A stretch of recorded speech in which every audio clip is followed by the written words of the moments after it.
Quand on arrive sur un endroit comme ça, sur une place, n'importe quoi, moi ce qui m'arrive souvent, je ne sais pas si c'est le cas de tous les photographes, mais il y a des choses qui nous tapent à l'œil en fait. On voit à l'avance un petit coin ou un autre où on sait qu'il y a une photo à faire. On va surtout chercher à montrer des choses qui sont inconnues, qui sont peut-être un peu choquantes, qui sont tabous, que les gens ne connaissent pas, afin de marquer les esprits en fait.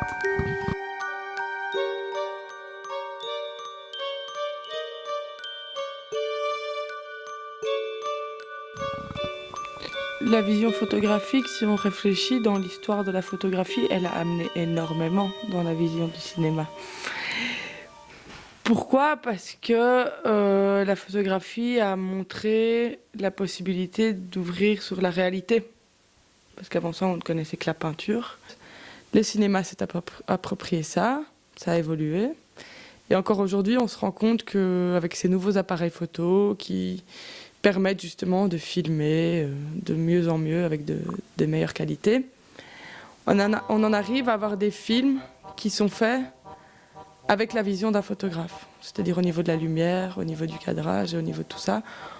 On se retrouve dans un film de photo, j'ai envie de dire.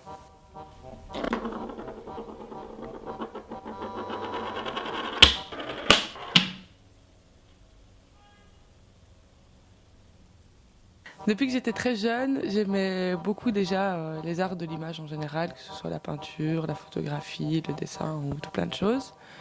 Puis j'ai grandi, on m'a mis un appareil photo en main. Ce qui est très important aussi en tant que photographe, si on va entretenir avec ces sujets, on va fortement s'investir. Parce qu'on ne peut pas photographier comme ça quelqu'un, il faut apprendre à la connaître, il faut que la personne se sente à l'aise. Parce que voilà, être à l'aise devant un appareil photo, c'est pas toujours facile non plus, on le sait tous. Prendre plaisir à faire ce qu'on fait, bien entendu, c'est important aussi, je pense. Surtout en tant que photographe, parce que en tant que photographe, si on se plaît pas dans ce qu'on fait, ça marche pas, parce que ça se ressent, je pense. Puis à travers le reportage, il y a énormément de choses aussi qui peuvent se faire. On peut aborder des milliards de sujets différents en fait. On peut très bien traiter de soi, on peut traiter de son entourage, on peut traiter d'une population en particulière, on peut traiter d'un type de personne en particulier. Et c'est ça aussi qui est chouette, je pense, et qui est vraiment intéressant, c'est que ça permet de découvrir énormément de milieux différents.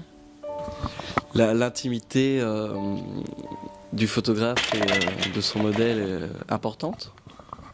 Elle est essentielle. Elle est essentielle par rapport au regard que le photographe va porter sur le modèle et par rapport au modèle, le regard qu'il va porter dans l'appareil photo.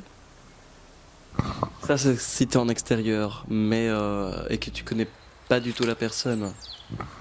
Non, ça s'applique de manière générale. Et quand tu fais des photos en studio, alors ? C'est la même chose.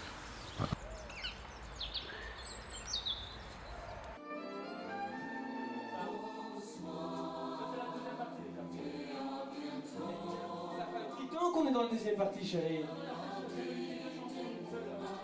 Ah ben c'est ça. J'ai coupé, hein.